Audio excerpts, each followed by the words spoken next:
வணக்கம் உறவுகளே.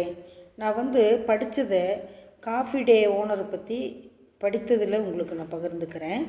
அவர் தொழிலில் நஷ்டமாகி 7,000 கோடி பணம் நஷ்டமாகி சூசைடு பண்ணி இறந்துடுறாரு. என் மனைவிக்கிட்ட பகிர்ந்துருந்தால் அவங்க தன்னம்பிக்கை கொடுத்துருப்பாங்க, தைரியம் சொல்லியிருப்பாங்க. மனைவிக்கிட்ட சொல்லவே இல்லை. அவர் இறந்தோடனே இவங்க நம்ம 20,000 குடும்பம் நம்மக்கிட்ட வேலை பார்க்குறாங்க, நம்ம இதை எடுத்து நடத்தலான்னு சொல்லி அவங்க அதை எடுத்து நடத்துகிறாங்க.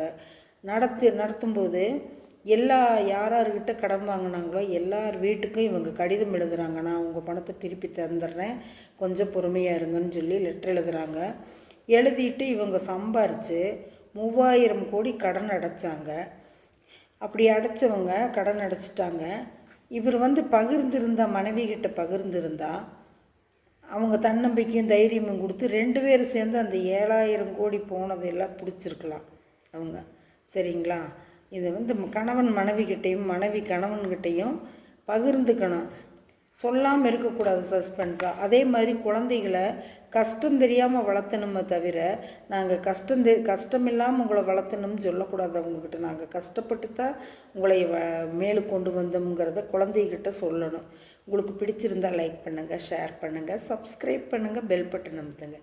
இந்த நாள் எல்லோருக்கும் இனிய நாளாக அமையட்டும். தேங்க்யூ.